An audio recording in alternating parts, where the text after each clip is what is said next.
I'm very honored to be here today. It's been, for me, a thrilling experience, and my notebook full of scribbles is testimony to that.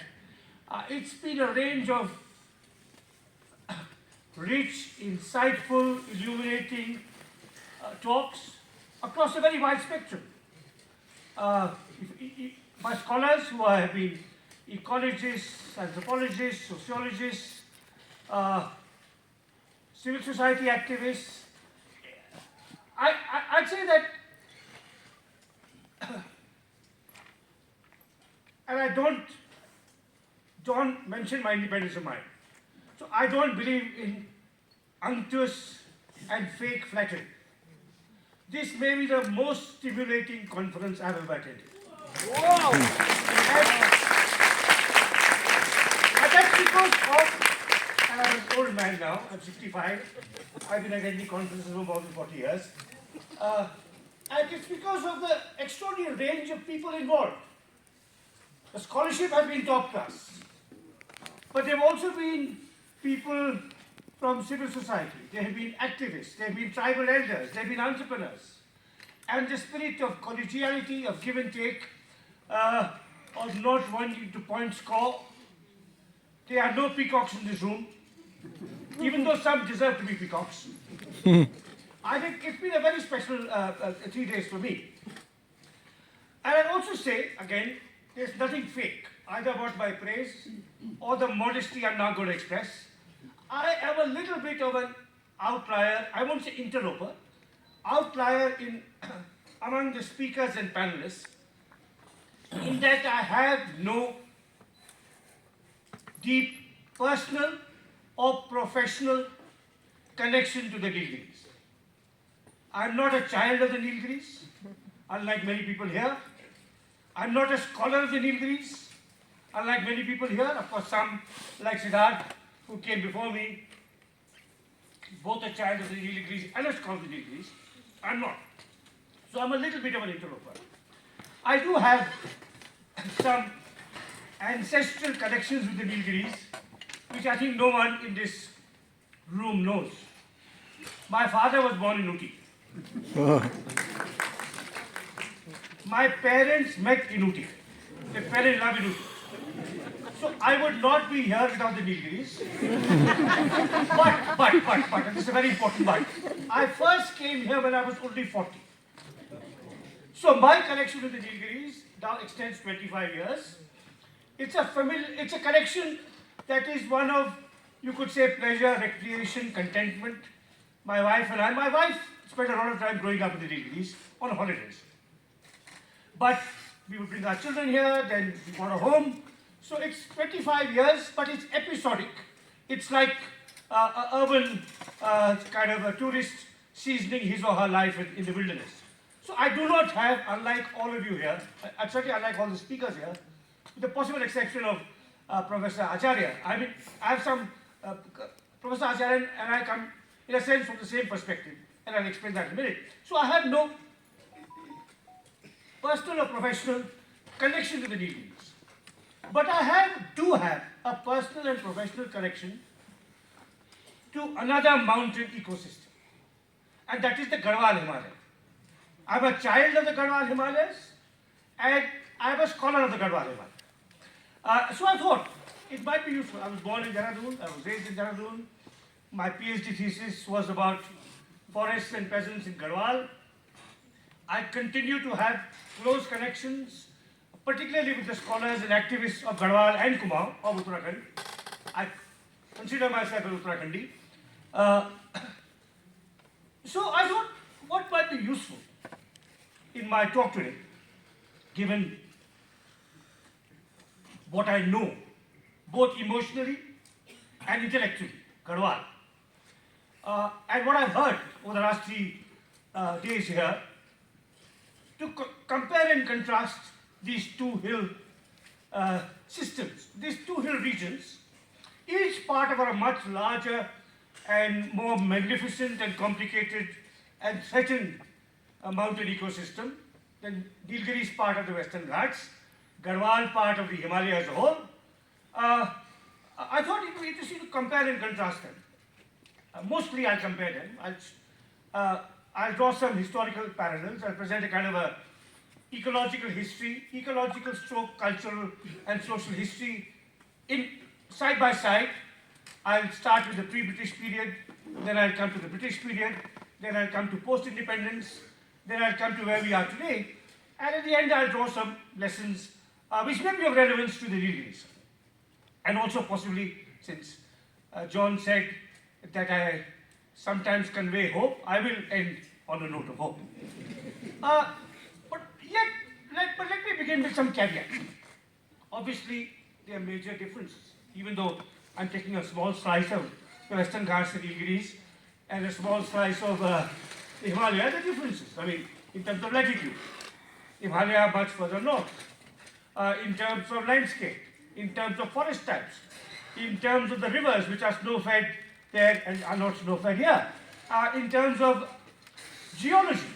The Himalaya are geologically, I should say, even more unstable and fragile than the Nilgiris. In terms of demography, they're relatively more densely populated. In terms of even ancient political systems, Garhwal had a kingdom. Though there was talk here of forts, there wasn't really a Badaga kingdom or a Nilgiri kingdom. So there are the differences, no doubt. But yet, I'd like to talk about the similarities and present to you, as I said, a comparative social and ecological history of the Nilgiris and Garhwal. I actually trained not as a historian, but as a sociologist. And the great sociologist Emil Durkheim said, sociology is comparative or it is not sociology at all. And that's true of human life too. I mean, you understand oneself better when you juxtapose your life with somebody else's. Sometimes it may lead to envy, hostility, prejudice, and so on.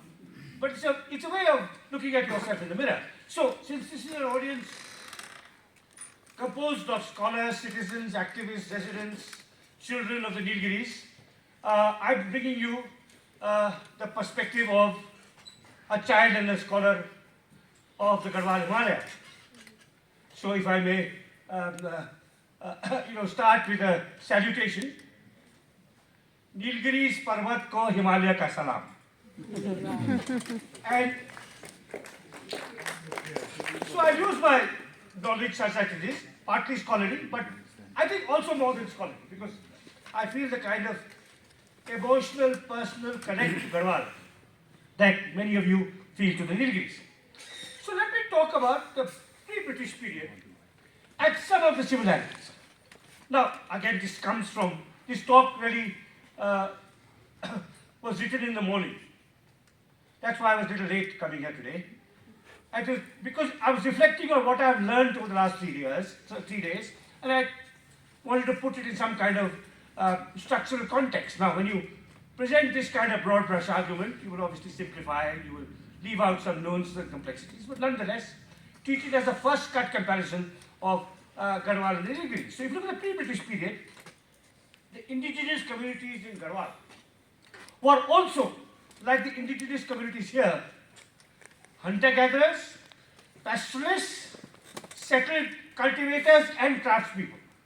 So you had these 4 categories in Garhwal too, Now, the difference is that in Garhwal, which is much larger geographically, they occupied rather different ecological niches. So the hunter-gatherers were in the Terai, the settled peasants and the craftspeople were in the lower to middle valleys, and the pastoralists were actually in the high alpine meadows, But again, you had this coexistence of different forms of livelihood. 4 distinct forms of livelihood: hunter-gatherers, pastoralists, peasants, and craftspeople, with, of course, in some kind of interacting relationship, sometimes largely cooperative, but sometimes, of course, conflictual. Now, that's the first striking parallel I noticed. The second parallel is, again, listening to all the talks here, is that in Garhwal too, these communities had a deep and intimate bond with nature. there was a sacred geography there too, of sacred groves, usually around temples, of mountains, of rivers, of stones, a profoundly rich knowledge of you could say, indigenous ecological knowledge of plants, of birds, of seasons, of changes, of weather changes and what they did to the landscape. So these were communities that, like the Toda and the Badaga and the Kuruba, had a close and intimate connection with nature and a deep knowledge, not the kind of systematized, codified scientific knowledge that some of the wonderful speakers here have had and displayed to great skill, but nonetheless an intimate understanding of nature and natural processes. Third, of course, and this is linked to the second point, these hills are very rich in biodiversity. They're really, to use the jargon, Garhwal is also a biodiversity hotspot with endemic species of plants, of orchids, of birds, rare and endangered animals, including mammals. And finally, though in the pre-British period, though both Garhwal and the Nilgiris were largely self-contained, they were not completely isolated. They were stayed with the plains. There were some coming in and going. I don't want to get into the debate about when Badagas came here, but certainly there would have been successive wave of migrations, probably extending into the late medieval period. That's true of Garhwal too, that there are communities that clearly came there in the 15th and 16th and 17th centuries. Trade with the plains. In the case of Garhwal, of course, trade with Tibet, because you had the plateau there. So these were not completely self-contained. So they were largely self-sufficient, but not totally so. Trade, commerce, interaction with people of different kinds, different cultures, was not unknown to the people of Garhwal and indeed to the people of the Nilgiris. So that's a broad brush picture of the pre-colonial period.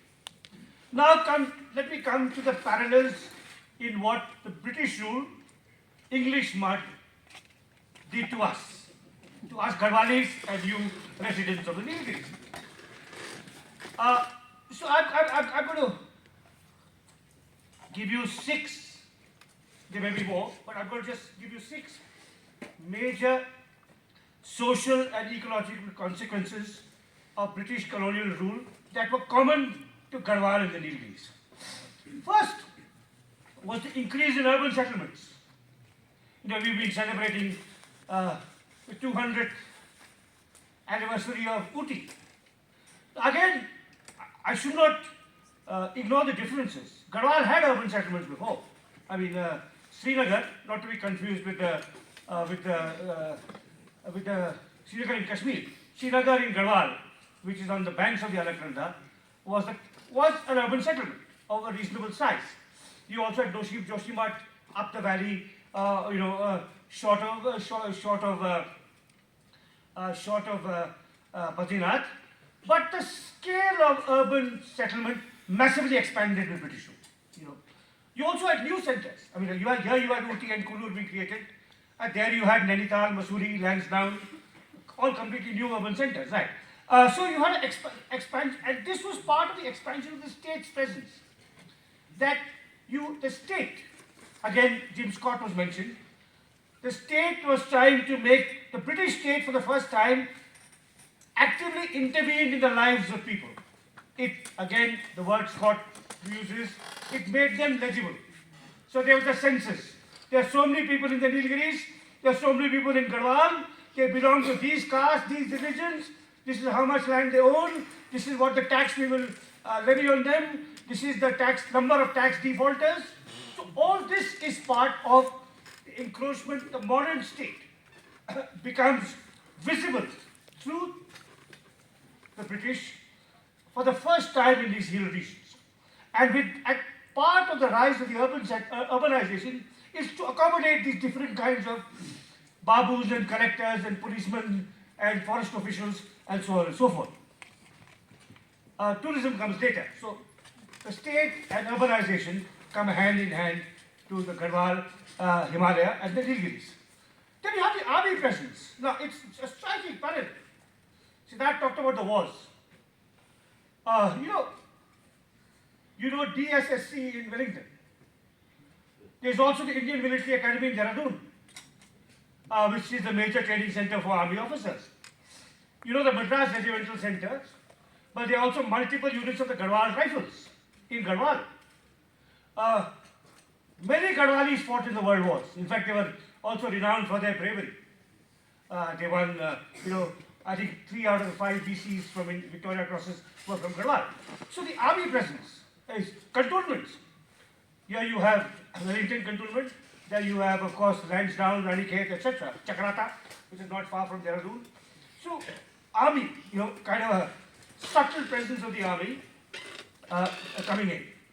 And of course, you have the impact of the world wars, which I'll bracket for the moment.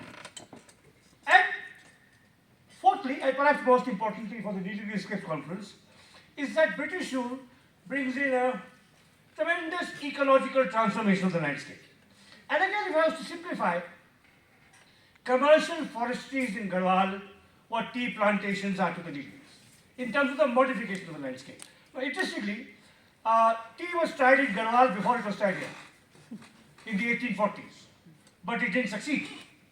And forestry was the crucial, so forestry was crucial because Garhwal was the source of the best pine and deodar in India, which is of strategic importance to the British for the laying of the railway network. So when the railway network expanded in the late 19th century from nothing to 40,000 square miles, it was essentially that tracks were laid, the sleepers all came, large numbers came from Garhwal. And of course they were also floated down the different tributaries of the Ganga and so on. And you had this vast forest apparatus that came, took over the forests and transformed them. So in the Nilgiris, you had a Shola grassland complex being encroached upon, being transformed by tea plantations. In Garhwal, the process of transformation was slightly different.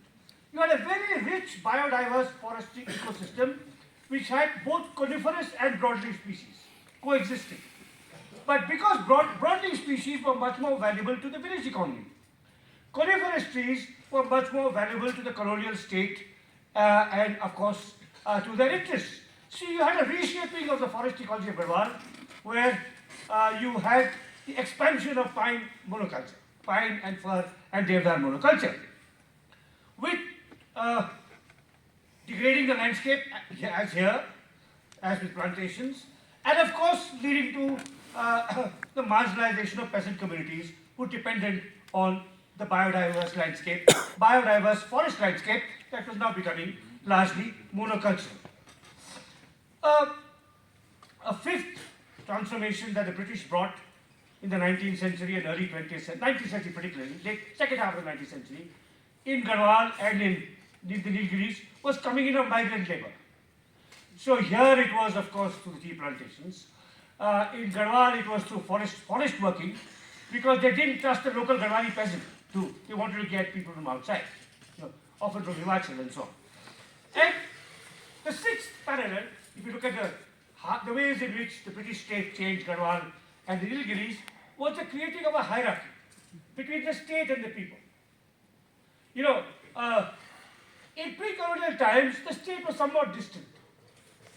It was far away from your life. It was not regulating your life, monitoring your life.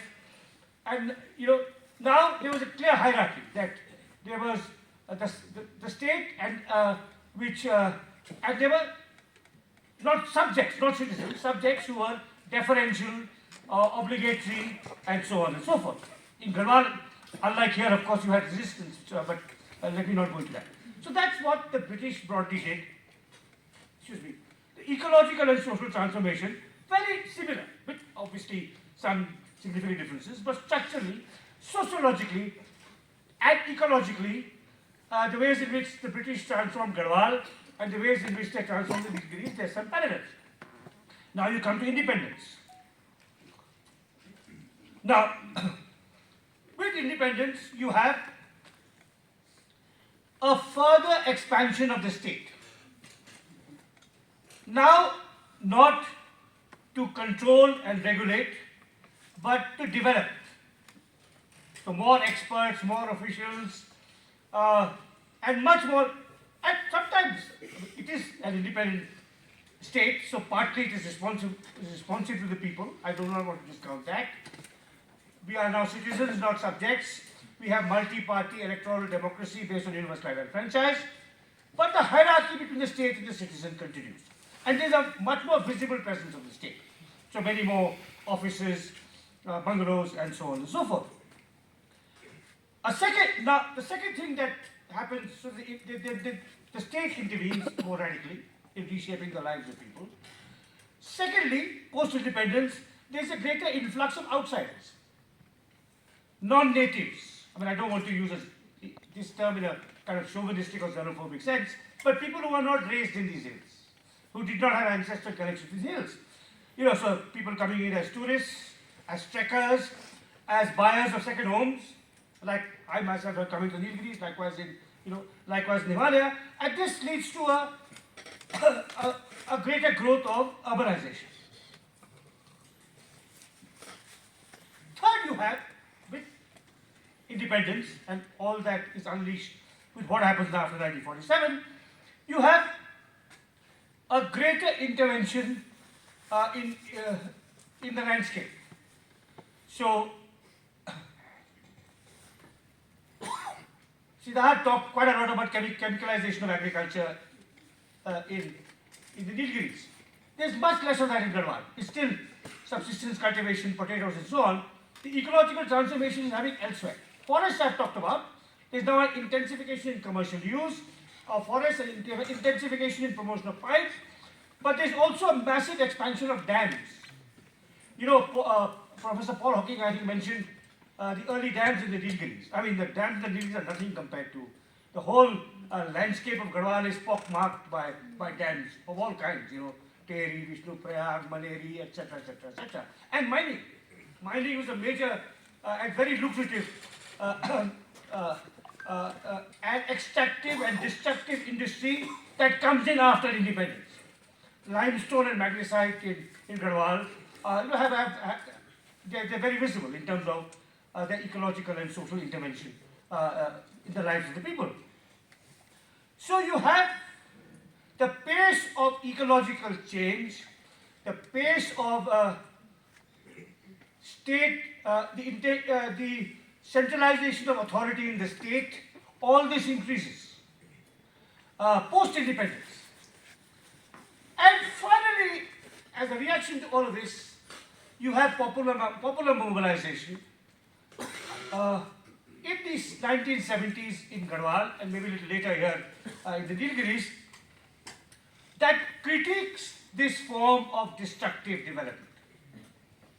That asks citizens, urges citizens to mobilize for the rights over natural resources, for a more safe, secure environment, for sustainable forms of livelihood. You have popular mobilization. Now, the popular mobilization starts earlier in Garhwal, as far as I can understand it, and later in the Nilgiris. It takes different forms.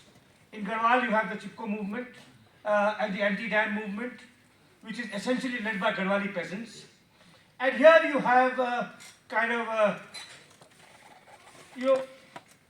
very admirable NGOs like Keystone and Accord, where, how do I put it, socially conscious people, often not from the Nilgiris, are concerned about what's happening here and try and build a grassroots base for citizens' action.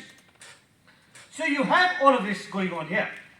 And this civic activism, which is a response to the rather reckless, destructive forms of intervention by the state and by economic interests, which starts in Garhwal in the 70s and maybe the 80s in the Nilgiris, important thing is it predates climate change. Now, I think in my early work, I wrote a fair amount about the environmentalism of the 70s and 80s. and that predates climate change. We did not know climate change existed, and yet you had Indians in Garhwal, in Kumaon, in the Narmada Valley, in Orissa, among the fisher folk of Kerala, in the Western Ghats movement, which you mentioned, talking about the importance of environmental sustainability, talking about the importance of ecology as a science, of citizens' action, of respecting and augmenting indigenous knowledge. All of this is going on from well before climate change. I mean, climate change may make it more urgent. But young people today, sadly, don't know that there was an environmentalism before climate change. And I think it's important for us to recognize this. I'll just make one last point of this and then move on. It's important for us to recognize this because even if climate change had not been taking place, India would be an environmental basket case. Our government ducks, systematically, and it's not just this government, I think ever since economic liberalization, successive governments have dismantled the environmental regulations and safeguards that the environmental movement of the 70s and 80s brought about. In the name of liberalization, development, environmentalists have become the bogeyman. They're being called CIA agents and so on and so forth, KGB agents. I once did an analysis of the columns written about Medha Patkar in the Delhi press by free market columnists in the Delhi press. And this is the 1990s, well before climate change became talked about. And there was a remarkable calendrical regularity to these columns attacking Medha Patkar. In May and June, when it was bloody hot in Delhi, and here was this free market columnist sitting in his or her studio, and the power went, and the columnist started sweating. She or he blamed Medha Patkar. Move forward to December, and it's cold and chilly in Delhi, and the winds are coming from the Himalaya, and you've got your hot blower, and again the power goes, and it's all the fault of that woman, Medha Patkar. Now, I think the kind of anti-environmental backlash that took place in the 1990s, had profound consequences for us today. I mean, as I said, even if climate change did not exist, we are an environmental basket case. We have the most polluted cities in the world. Every one of our rivers is biologically dead, even though all Indian cities are supposed to be sited on rivers. We have extraordinary rates of chemical contamination of soil, loss of biodiversity, and so on. And I think we must recall what the environmental activists and thinkers and scientists of the 1970s and 80s were doing. Because we need them today, their inspiration, their lineage, taken forward by the young scientists who are presented to us at this conference. Independent of climate change. Climate change makes our predicament worse, unquestionably. But even if we did not have climate change, in the Nilgiris, in Garhwal, everywhere else, we would be an environmental basket. Okay, now, that's the significance of this conference. I think what we have to do as we seek to build a kind of a caring and sustainable and inclusive future is recognize that there is as I said, that there is a long lineage of thinking, of reflection, of activism, of science that we must draw upon, which is something the climate change debate often obscures. Because you think that it's just climate change, and we actually place it in the hands of the state, because it's fully our international responsibility. It's not, it's nothing to do with how we treat our forests, our rivers, our air, our soils today. Okay, now I've given you this very kind of maybe too simple-minded, simplistic, broad-brush comparison of the Nilgiris and the Himalaya. That's because that's what struck me while I was listening to what all of you were saying today. And then I'd like to end my presentation by suggesting that in two respects, the Nilgiris, the people of the Nilgiris, the natural landscape of the Nilgiris, despite all your legitimate worries about what's happening here, that both from an ecological point of view and a cultural point of view, the Nilgiris are far more fortunate than we Garhwalis. And I'll explain to you why. One, notwithstanding the previous first brilliant presentation by Siddharth about war, the Nilgiris are not close to an international border. I mean, the ill luck of Garhwal being close to Tibet and hence China has meant,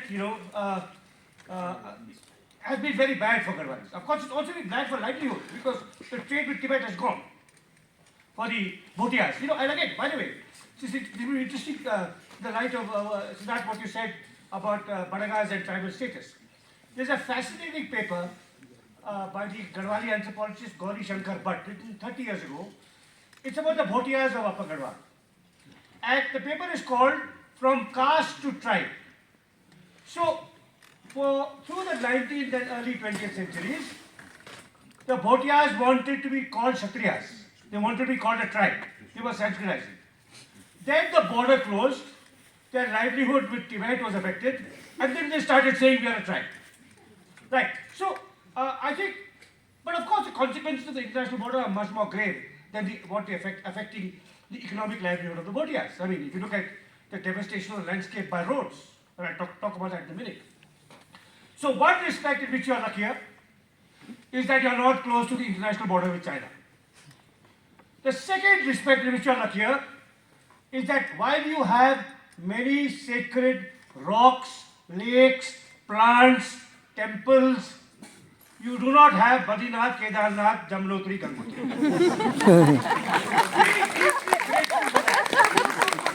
Then your religion is local, it's regional, it's contained geographically, it's not vicariously participated in by the rest of India. And I don't say this, so I say this with sadness, I don't say this with jest. Okay, you are really lucky not to have the Char Dhams. Now,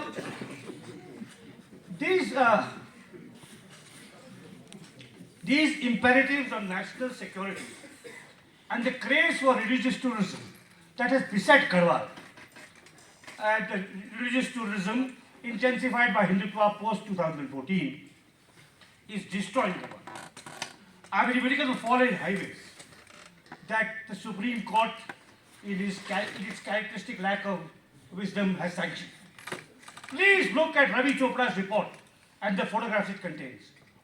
You can have a two-lane highway which will take the soldiers there. If you look at the even crazier railway line that is being built to Rudraprayag, I mean, as I said in the beginning, the Himalayas are a much geologically a much more fragile landscape than the Nilgiris. The sinking of Joshimath, recent, you have all seen that. Before that, the destruction of the Vishnuprayag Dam, and where the flood waters destroyed the village of Raini, which is the epicenter of the Chipko movement, where women participated for the first time in the Chipko movement under the inspirational leadership of Gaura Devi. Even before that, the Kedarnath flood, and you remember the images of reckless tourism. I mean, these natural disasters will take place, but there's no kind of ecological adaptation to them. If you look at the massive hotels built, all along the rivers and so on and so forth. These are all cautionary tales for the Nilgiris. The very great historian of Himalaya, Shekhar Pathak, who published last year in English, it first came in Hindi, the definitive history of the Chipko movement. It's called the Chipko Movement, the People's History. Please read it because it's the most grounded, bottom-up, subaltern history of Chipko. He's talked to more or less every participant. You hear the voices of the women, the peasants, the students, the tribals, the Adivasis, the Dalits, all their voices. Much of it has been misrepresented in the global discourse of Chipko.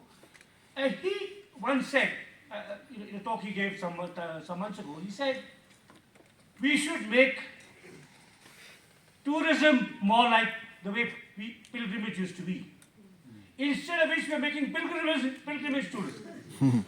4-lane highways with fancy cars, now railway lines and soon helipads. All to satisfy the religion-crazed upper middle classes of, I shall not name which state. But though it's not only one state, I should say.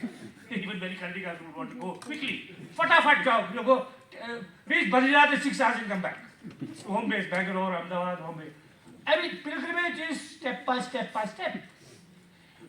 So we are making pilgrimage. We should actually, this is something which you are very fortunate that you do not have any holy shrines or Hinduism here.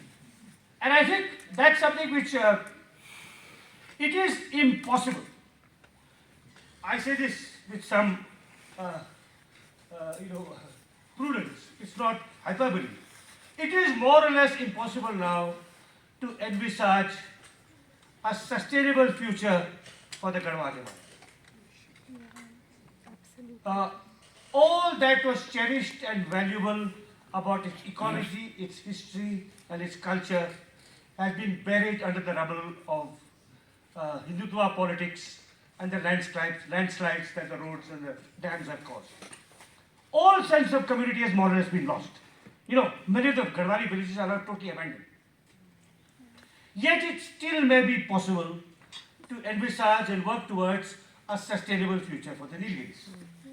That is the hopeful lesson I draw from this conference, and its remarkable spirit of collegiality, and solidarity is bringing together of scientists, civil society groups, entrepreneurs, teachers, tribal elders, and so on. I'll end with 2 book recommendations. After all, I'm a teacher, and I should recommend some books that are not my own. And I think they will help all of us here to, they will guide us and signpost us towards the kind of future we want to build, not just for the Nilgiris, but for the whole of India. One is the autobiography of the great ecologist Madhav Gadgil, which is being published on 1st September in Pune, and it's appearing simultaneously in 8 languages. Every language connected with the Western Ghats, every, shall we say, language with a script connected to Western Ghats. So it will come in Malayalam, Tamil, Kannada, Konkani, Marathi, Gujarati, Hindi, and in English. I'm going to, since he's my esteemed senior collaborator from whom I've learned so much, I'll be going to release it in Pune on the 1st of September. It's a fascinating scientific autobiography of all that we see. That's one book. The other book I'd like you to recommend and keep an eye out for, it's not out yet. So Gadgil's book will be out in 2 weeks. The second book that will be out maybe in December or January is the English translation of the autobiography of the founder and pioneer of the Chipko Andolan, Chandi Prasad Bhatt, who is one of the most remarkable people I know, an extraordinary social worker and organic intellectual. And that will be out in December. It's called The Art of Gentle Resistance in English. Its Hindi title is different. And I think I'm ending with these 2 recommendations. Gentle resistance. Partly because Gadgil and Bhatt have been, for me, lodestars all through my intellectual journey, but partly because it's a scientist and a civil society activist. I think you'll find that the spirit of this conference will be reflected in these 2 books. So thank you again, and thank you for asking me.